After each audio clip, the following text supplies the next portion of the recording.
En un mundo lleno de un montón de información, we wish to share our truth with you, as two bilingüe latinas en Nueva York. La mayoría de cosas que hablaremos serán basadas en nuestra experiencia, and we invite you to join us on this journey. Welcome to Talk con Nosotras con Helen y Steph. Hello. Welcome back this week. Happy to be here. Happy to talk to you guys, talk to each other. We're back. We're back, and we're going to talk about the best people in the world.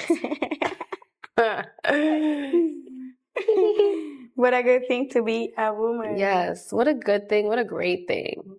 Yes. Mm-hmm. Yes.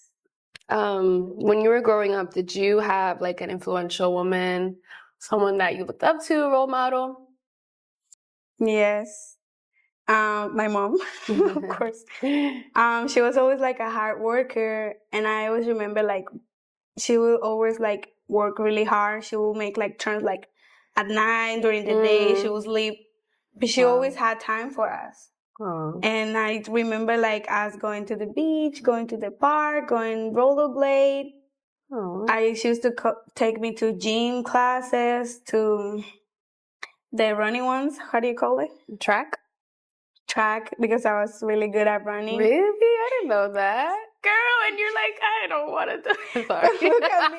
It's because of, I don't know. I'll explain that in another time. I get it. Why I don't run anymore. But like, I'm really good at it. Wow. News to me. I learned something today. Maybe I'm not anymore, and then I'm ashamed. That's why I don't want to do it. Okay, I see. But yeah, so my mom, she's like great. And then also, I had a lot to learn from her. Or maybe that's, I don't know, because she's like so pure. I think I mentioned this before. She's like, people would do bad to her, and she's like, oh, they said this to me, and I'm like, you didn't say anything, like, yeah. Or sometimes when she does it, we celebrate, like, yeah, like she's, I'm gonna say so, she stood up for herself. Yes, she advocated for herself. And so that's good, but like, that's me. Sometimes me and my sister were quite the opposite. Wow. We will react right away, which sometimes is good, sometimes it's not. But my sister, she's like the extreme. For me, I won't like hurt anybody. I would acknowledge right away. Yeah. But anyway, I always looked at her, and then talking about beauty, I remember Alicia Keys. Oh my God. Looking at her music videos, I was like, I want. And then remember my skin color and seeing her being the same skin color. I was like, I want to be like her. And then also my family used to call me J-Lo. That's J-Lo, because of my body. Yeah. We look kind of alike. Yeah. And then I used to wear like hats, and I was really skinny with like with a bat. So I was the J-Lo of the house, and I'm like, I want to, talking about beauty. Right. I remember those two I used to look at because of our skin color. And yeah. What about you? Same. So mom was one of them, definitely, because, like your mom, she did everything herself. She would make sure I was in like the best camps, the best like activities after school, during the summer. I always had something to do. And like as an only child, like I needed something to do. I couldn't be home.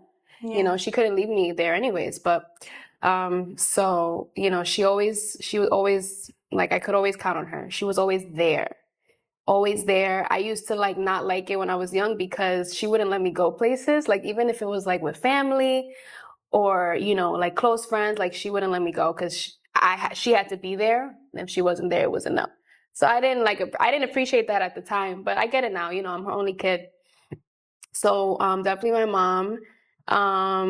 In terms of like other people, I can only think of people that was like, I don't know. I wanted to be an actress and a singer when I was little. So those were the people that I looked up to, like Zoe Saldana, Amelia Vega was the first Miss Universe for DR, and also the niece of like one of my favorite artists, Juan Guerra.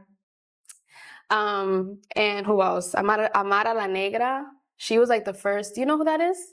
Oh my God, let me show you. She was the first like I know her. Yeah, Latina woman who actually celebrated her curls, and she's like her afro, you know, her Dominican culture. She grew up in Miami. Very like eloquent when she spoke, but also like great dancer, like such an amazing dancer since she was like little.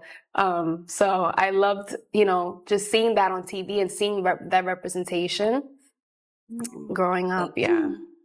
Yep. Can we talk a little bit about, because we look at these people.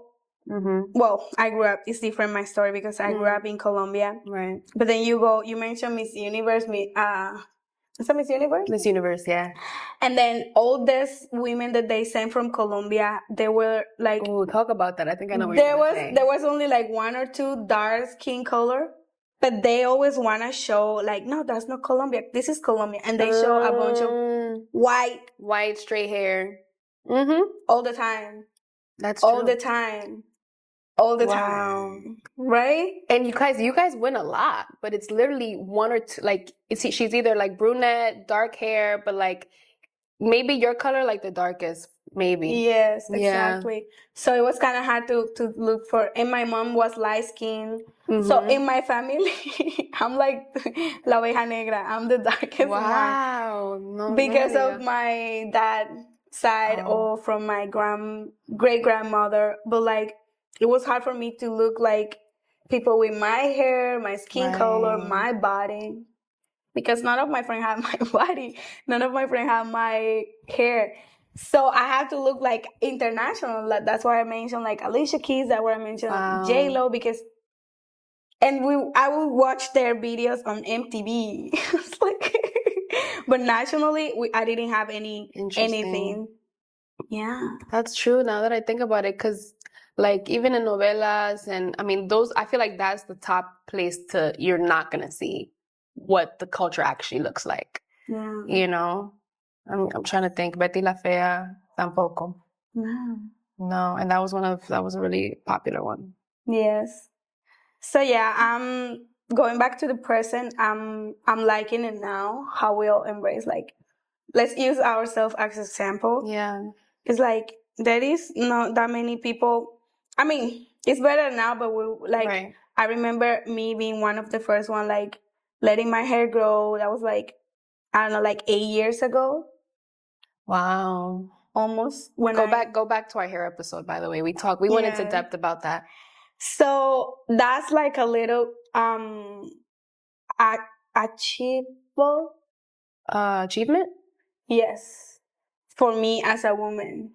Like embracing who I am, embracing my hair, embracing my body, my skin color, my nationality, my accent, all of that. I see it like achievement. What about you? What was the question? No, just because we were talking about the past, how they wouldn't show people like us. Oh, okay. Yeah, that's true. I mean, so that's Amara La Negra. She actually didn't really like become famous till I was, I think, in high school or college. So I didn't see that when I was younger. And we started, like you said, we started to see it a bit more recently, probably within like the last 10 years or so. But yeah, you know, and we talked about this with the hair episode, like we grew up with, you know, straight hair being beautiful. You know, to this day, my mom todavía se hace el derizado. So she still straightens her hair. And, you know, I even did, well, again, we're not going to go super into it because we did talk about it, but, you know, I did it a few years ago, and like, it's still that thing that sometimes is in your brain and you have to like right now, like I just, you know, I'm taking a break, but I think it comes with the versatility of our hair. Like we can celebrate the fact that we can do a lot of things. It's so funny. Every time somebody tells me, oh my God, I love your, like yesterday I got told, I love your haircut. I love your haircut. I'm like, okay, thank you. But, you know, I guess, you know, coming from someone who has, you know, more, I guess, straighter hair, they just, you know, sometimes it's hard to like compliment somebody. You don't know how to say it without like being like microaggression. Sometimes, it could be a little tricky, but. Okay, my question is, what part of being a woman don't you like? Like, I hate this part. Like, I don't like it. Well, I feel like we are looked at sometimes in a way that's overly sexualized. Like sometimes, walking through the street or just being seen as someone who you want to have sex with. Like just being looked at like as an object sometimes. And even in the media, like I think it's gotten a little bit better, but it's still there. It's never gonna leave. Like sex sells. So, being used as that and kind of like, I don't know, it's just the innocence is less and less. I feel like the last few years it just keeps getting worse. Like the younger generation is more like they're in social media, they're putting makeup on earlier. So I feel like it's not looking good for us in a way that the innocence is getting cut short, and it's kind of sad.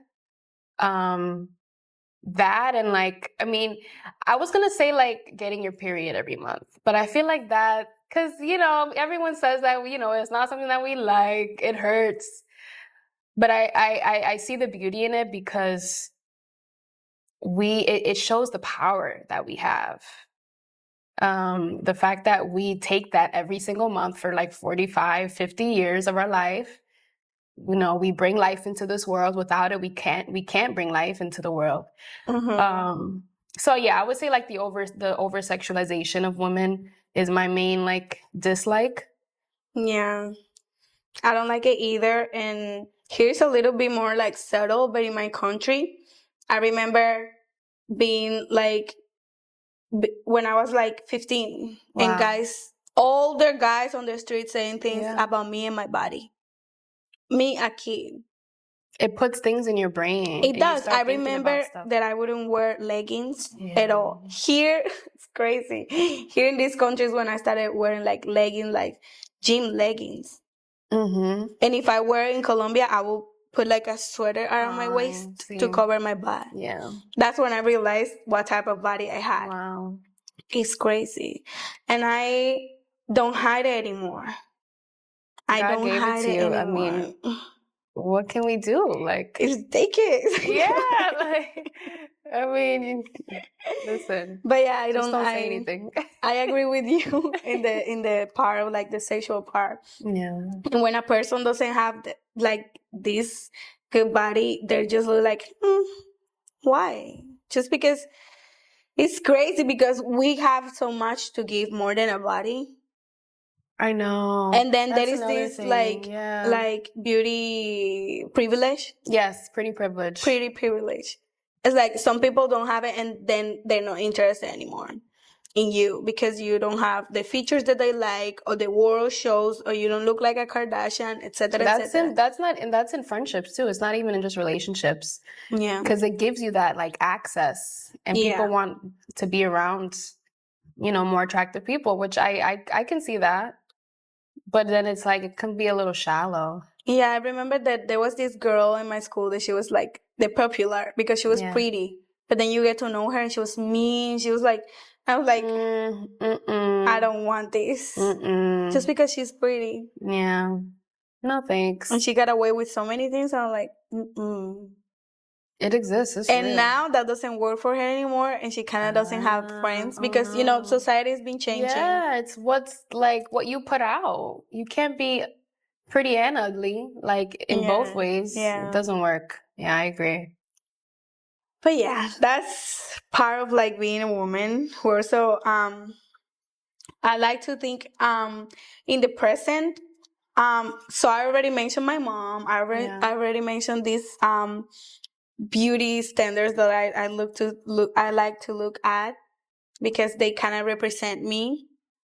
But then also being here, being an immigrant, and then having an accent, and then it's so hard for me here because I wasn't born here, so I don't have the same opportunities. I don't have access to the same jobs. I don't have access to the same things. And then there is this woman called Diana Trujillo. She's Colombian. And then I follow this Instagram account that they give news international, but from Colombia. Okay. You know, and then I saw like Diana Trujillo, the first Colombian woman in the NASA. I was like, what? And so I went to see her story, and she came here as an immigrant. She used to go to school, and then on the side she would clean houses. Wow. And then she paid for her own school, and then like I like I'm doing that. I'm going to school, and then I'm working a job on the side. That is not like my dream job. Right. I love the job. I love the people that I work, but that I don't see myself doing it forever. So I'm going to school.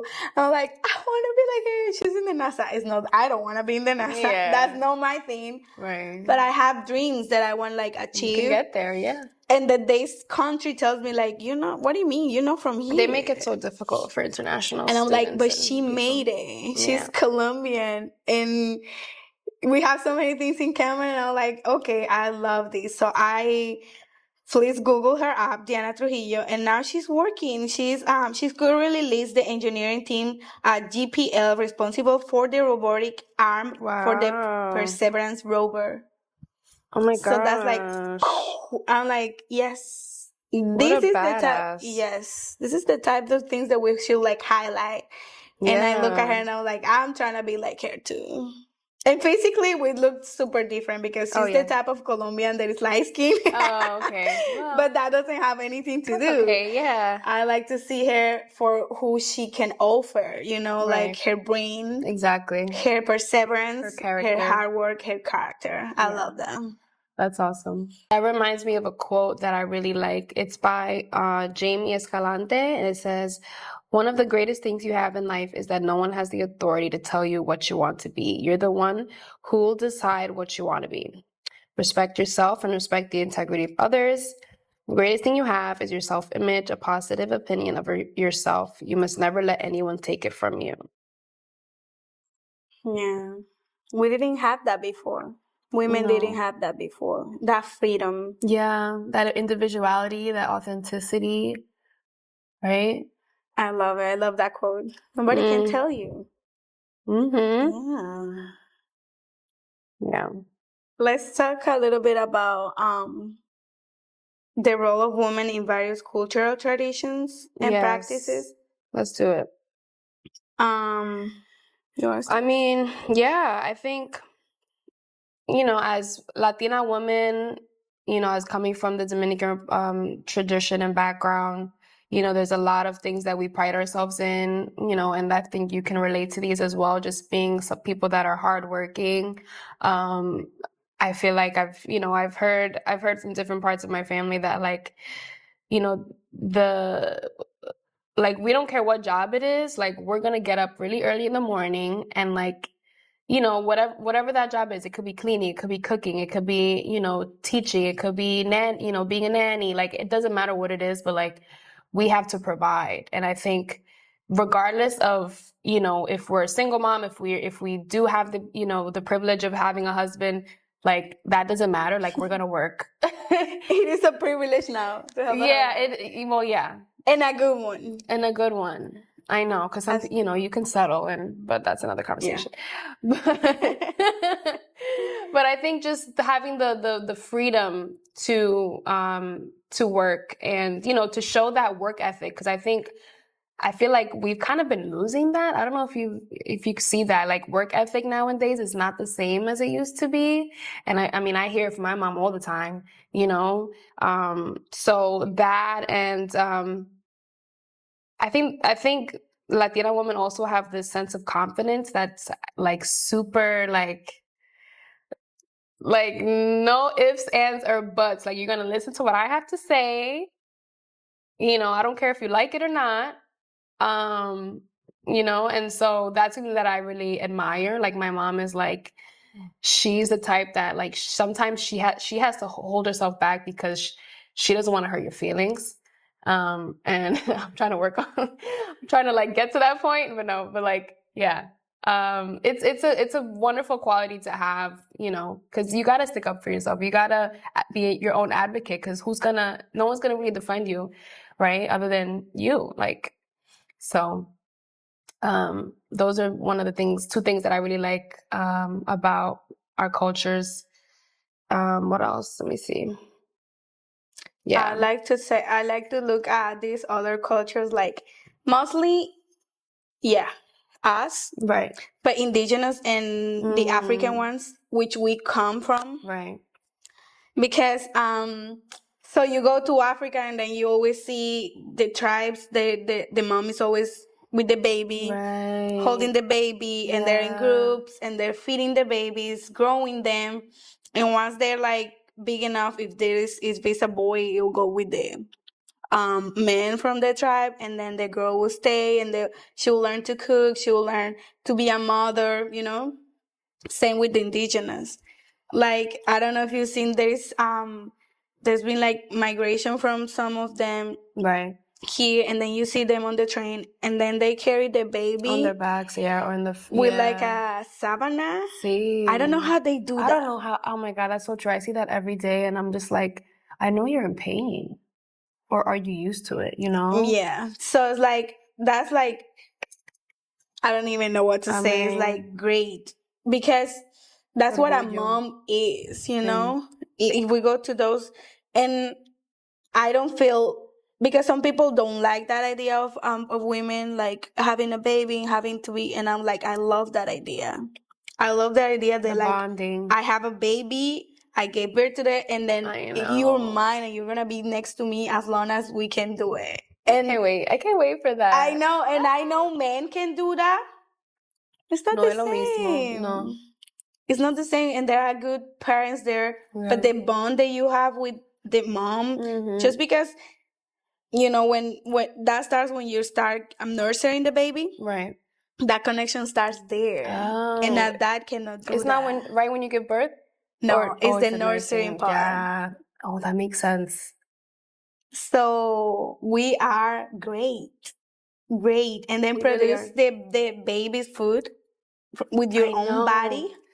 You just have to breastfeed. I mean, there's so many nutrients in breast milk that if you go straight to, at least I've heard and I've read up, like, scientifically they say, like, with the breast milk, you're literally building up their immune system. So without it, like, they can be more sickly. They can, gravitate to more bacteria. So, try your best to be able to do that. I know it's hard. I know, they can be and it be hurting and pobre. I remember when my niece had the baby, my great niece, I love my baby. Aww. She used to buy her all the time. Like, I don't want to do this. It's funny because sometimes if you ask me, I'll say I don't want to have kids.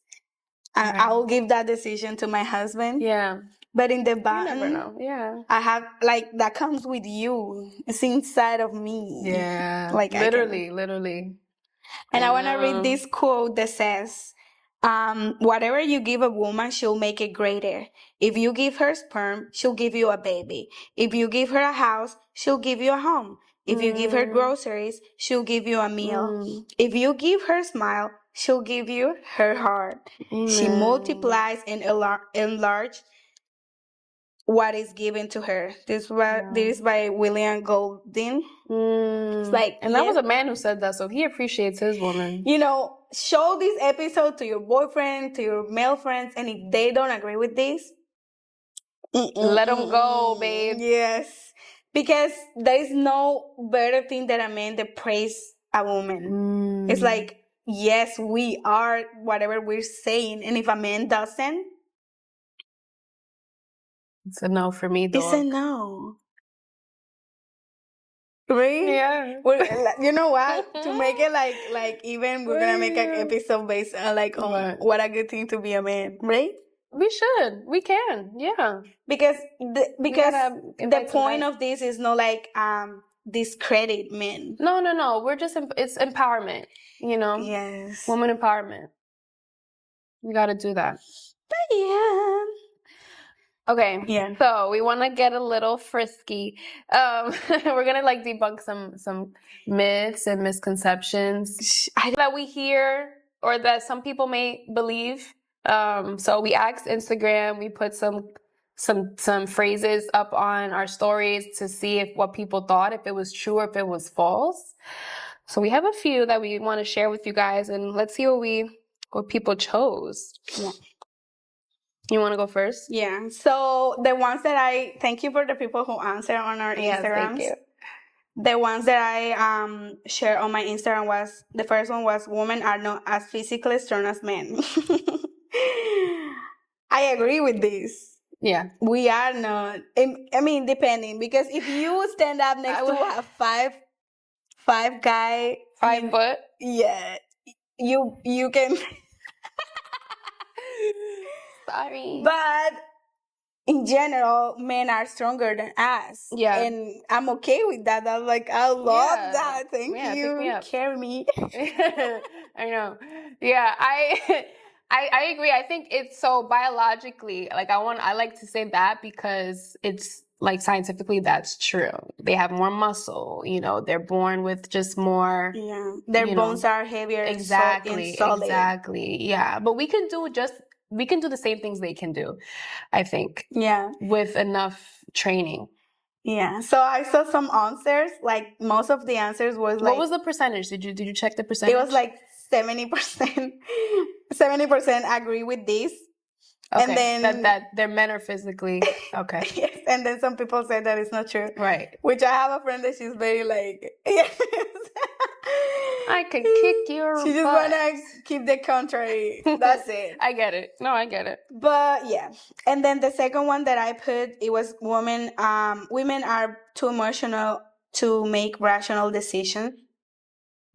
And it's like yes and no, because I've seen both sides. Right.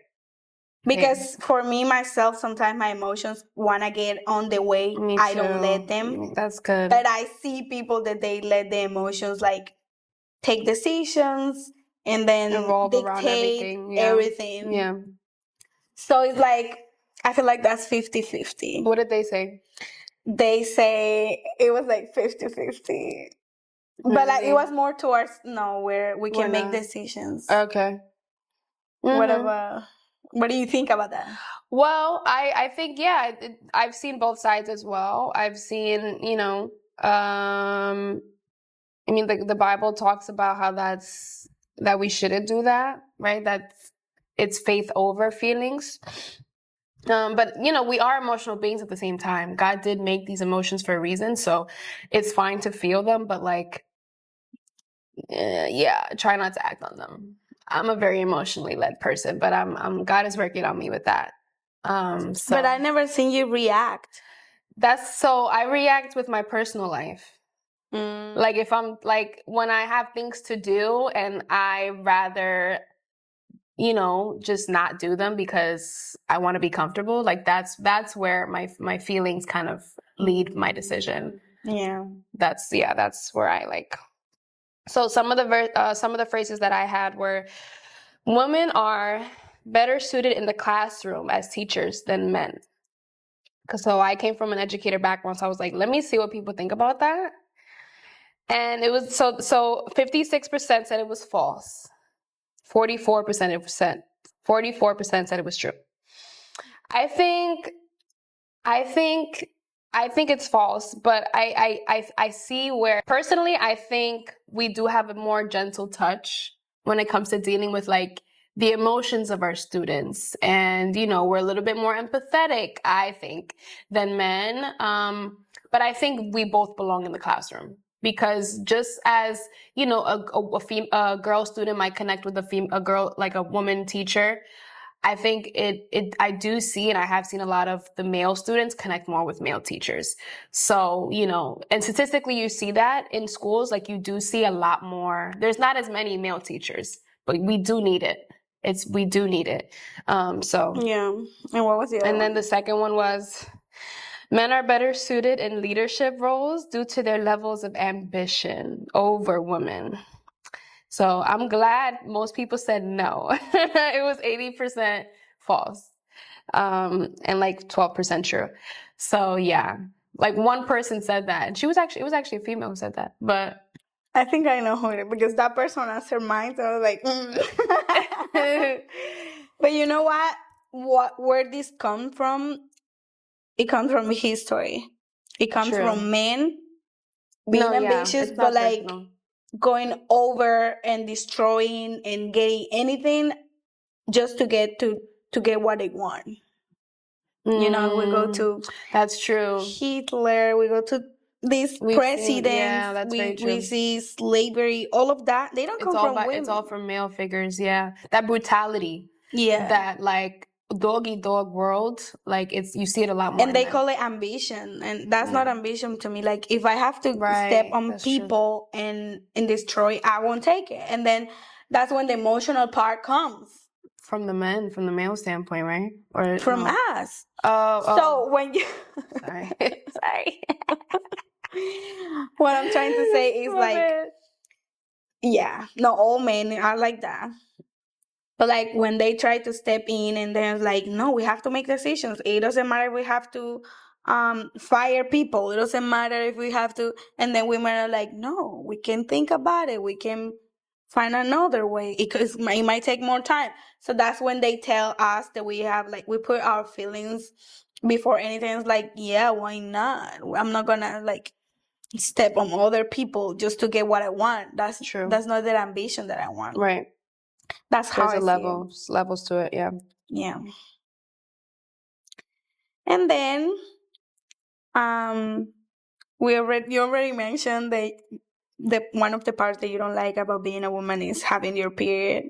Mm-hmm. And I get it, because that's the time when I'm at my lowest. Really? When I want to give more and I can't. That's true. Physically and mentally, I cannot. My body doesn't work the same. Mm-hmm, and true. Then you're expected to show up at work with your smile. You're expected to go to school. You're expected to do everything as the rest of the world when you actually can't. I just met someone actually who has I think she has fibroids. So she has very, very, very heavy periods. So she was actually able to be relieved. Whenever she has a period, she doesn't have to go to work. We should all that should be a universal thing. Some people really have it really bad. Yeah. What were you going to say? Yeah, the good thing that I can nap at my work, because if not. Okay. Yeah, when the baby's sleeping, I sleep at the same time. That's good. I have 2 places that I can go sleep, and I'm like, thank God, because on my period, that's when I need it the most. You need that recharge. It's crazy. Yeah. I know. I mean, we have so much to juggle. With our monthly, we also do have that mental kind of I don't know, either the brain fog sometimes, or just we feel our emotions a little bit more heavier that time. I think that's not really spoken about as much, but no. It's we cry once a month. Sometimes for me, I say no reason. Yeah. Anything will make me cry. Yeah. I feel like for me, I just get really snacky, and I also get really I be eating a lot of sweets, but I also the emotions are more self-inflicted. It's not really to other people. It's I'm really hard on myself. I'm very over analytic on myself. I know. Yeah, it's so annoying. Yeah. God, take it from me. Yeah, but we have to do, and not only that, but we never had babies. But I heard about postpartum depression. Ooh. And that I read that destroys marriages. Yeah. That's why you have to be careful who do you choose, because if you're with a man and he doesn't know that you just gave birth their child, but you're also going through something mentally, and they cannot be patient. You can't pinpoint it, right? So that's what makes it even harder. And some men leave at that moment, because that's lowest. Yeah. You have to be there for your baby, but you also have to be for you and your husband. It's we need a break at that moment. And that's, yeah. And then I also seen good stories oh, he's been doing this. He will brush my hair when I didn't want it to do awesome. it. Take notes, y'all. Yeah, he wakes up at 3 a.m. to change the baby, and I'll see that great. That's a good man, Savannah. Proverbs 31 man. So yeah. So when you feel these whether it's during your period or when you have face any mental difficulties, how do you overcome them, would you say? Or I isolate myself Mm, from the world because, like you said, like sometimes, sorry, like you said, sometimes it's ourselves who do that to us. right. So if I go out to the world, it's gonna make it worse because people don't know what I'm going through, and they're no patient. And then I wanna be like, maybe I wanna hug, or I wanna have more attention. I want people to care about me, and they just don't. Which is okay when I'm not having my period. I don't even care. But for some reason, when I'm on my period, I'm like, I want The affection. and I don't get it from the world. I don't know, for some, yeah. Do you Because ask for it? that's weird. Oh no, sometimes you can ask. I have. You can ask me, even though affection is kind of weird for me. I know. I don't. It's weird. Somebody hugged me yesterday, but like a long one, and I don't know. I feel like my arm wasn't in the right position. I You overthink make about it awkward. I know. Yeah, I do. remember.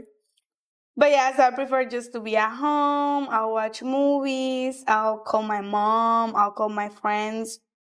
I do a lot of FaceTime because Okay. my good friends are like, I'm not here. Right. And then that helps me a lot. That's good. Praying, listening to like, Sad music. oh, I love sad music. That's your jam. That's girl. funny because I could listen that Yeah, every that's day like of a the month. happy thing too. Yeah, I know.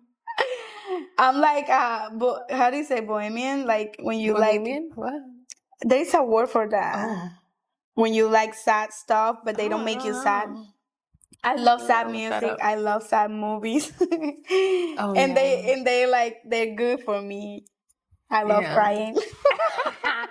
It's a great release. Yeah. For me, it's more like, it's similar,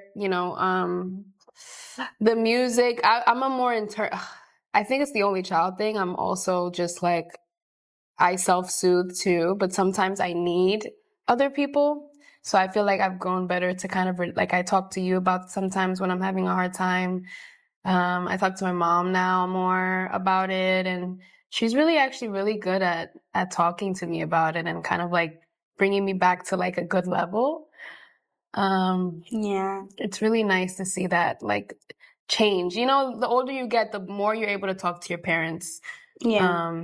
I feel like they become your friend a bit more. I mean, they still always your mom. They're probably gonna scold you from here and there, but it's nice to be able to have that relationship. Yeah, music, prayer. I literally talk to God like I'm talking right now. There's not a certain way that you have to talk to God whenever you're having a hard time. Literally, you can be angry, you can be sad, you can, like let it out and tell him how you're feeling. He wants to know how you're feeling. Yeah. Yeah. In general, something else that had helped me a lot, it was therapy. Oh, I forgot about that. It's been a while for me. So it's funny because I am very self-sufficient. I am a very aware person. I have emotional intelligence. And I don't know, I feel so sure about saying this because of my therapist. I always knew that I'm like a little bit more like centered, more like I can see things that other people don't see. Sometimes I could be angry, but that's not gonna let anything change. So when I knew that I needed to talk to somebody, but I'm very like private. Yeah. I'm super private. Like whatever I show you is because I want you to see it, and it's like a 10% of my life or whatever was going on, So I was like, I need to talk to somebody. Yeah, you recognized it. And then I found her. She's Mexican. Okay. I'm gonna send her this episode. Yeah. It's just that sometimes you want to be friends with your therapist, but it's I know, you can't. Yeah, I know. It's so. I really like her. So, and then after talking to her, and then she once told me like, oh, if you want, we used to see each other once a week. And then one day she told me like, she told me we can see each other once a month. And I was like, oh, so that's improvement then. It is, but I want to talk to you. Don't leave me. I was like, oh, okay. So we're doing that now. And then she told me, I trust you. Yo confío en ti. Like, that's nice. I was like, Aww.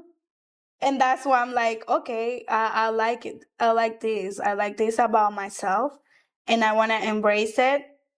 And I like to use it to help my friends.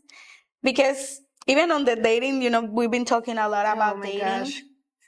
It's funny because so hard. it is hard, but I always find and see ways that other people don't. Let me know. And then as a woman also. And I learned a lot from my mom. My mom is a badass. The way that she dated, the way that she got away with so many things. It was like she got men at her feet, and I was like, sometimes I feel like I'm just kidding. I have admiradores. But my mom was another level. She was so I feel like and times were different too. It's now it's like you have too much. People are saying too much things online, so it's like your expectations are like But my mom, she never took advantage of nobody. Like she'll get what she wanted, right? And that's what I'm looking for now. Like, don't settle, because I have met good people, but for example, I'm gonna say this, whatever. I'm private, but I'm saying it. This might help somebody. My last relationship, mental health is a big thing. And this person and I were on the same page. Even though I'm not perfect and I go through stuff, I accept what I am and what I'm going through, and this person wasn't. And wasn't looking for help.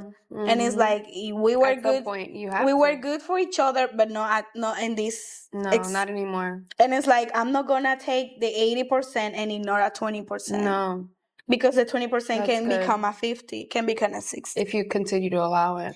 Yes. So you gotta be. That's what I'm bringing up. What I have. Because I want the same. I can give that in return. I want it to. So what about you on the mental health part? You said about therapy. I thought you were going to talk about dating. I'm like, don't ask me. I just mentioned it because the way that you think about yourself and the way that you take care about yourself reflects in your dating world. Yeah. You hit the nail on the head there. It is a lot of just very internal. Yeah, I mean, I can quickly comment on therapy. I started at a very pivotal time in my life when I was very sick and I needed it. Just because, I couldn't really relate with anyone at the moment. I was really young, going through such a hard time. So it was definitely needed at the time. Like, that was the perfect time to start therapy. And then obviously so much other things were unraveling about how I was raised, how I would, react to things, not react, whatever. So I definitely can relate. And, that happened to me too, where I was seeing her every week and she was like, oh, we can do it every 2 weeks. And I was like, are you breaking up with me? It felt like a break. Like, wait, you don't want to be my friend? What do you mean? But they're not our friends. That's so funny. Yeah. Sometimes I want to ask her, like, what do you do this week or something like that? No, literally sometimes we would just catch up and but I think that was part of the session where you just, let them know how your week went. That's I think that's part of it. But there was other parts where she would give me recommendations on these restaurants or, stuff that wasn't really, so that was really nice. And, yeah, so I definitely recommend that. And yeah, if you need help finding, let us know. Yeah, BetterHelp. I think that's how I found mine. Is that how you found yours too? No. Oh, okay. You did something. Oh, Psychology Today. Was it that? No, because mine I wanted to be in Spanish. Right. Okay. I wanted her to speak Spanish because that's how I express myself. That's my love language. My love language is Spanish. It's your first language, so it's easier too. So I wanted this person because the big words, my big words are in Spanish, talking about psicología, salud mental. You should talk to me like that. Depresión. I want to learn more bigger words. Yeah, but I also want to learn bigger words in English. So I'm like, but I'm going to school for that. So let me help you. And then we can talk political or analytical or whatever. Yes. More up. More up. So yeah, please, guys, take care of your mental health. Yes. Take care of your mental health. We're gonna put those links. Which links? Mental health and the what is therapy? It? To find a therapist. Oh, okay. Yeah. And and that was don't forget what a good thing. Yeah, don't forget you are great. You're like beauty is you're chosen. Beauty is on a spectrum. Oh, that's good. Yeah, it is. Like whatever you are beautiful. It's still beauty. Because we grew up seeing so many things, and I know how hard it is to unlearn. And self-love is an unending journey. It isn't. Oh God, yeah. Unending. So it's okay to feel down sometimes, but like put that top on. Put those thingies on your head. Get your wig and get your stuff. Yes. Tell them. I love that Let top. them know. Thank you. I just literally, it came in the mail like before I left. I got 2 of them. Nice. $15 on Amazon. I'll send you the link. Send me the link. So embrace who you are. And also men, like you guys embrace them, because like I want to read it again. Like no, whatever you give to a woman will like multiply it, and we're gonna make your life better. That's a fact. It's written. It is written. It is fact and truth. Thank you so much, guys, for tuning in this week. Please give us a rating, subscribe, like this video if it resonated with you. Share this with a friend, family member, and keep talking to God. Keep, putting yourself out there and just taking advantage of this world that we live in. Yeah, I think that was it. Yeah. Thank you. Thank you, guys. We'll see you next week. Bye. Ciao.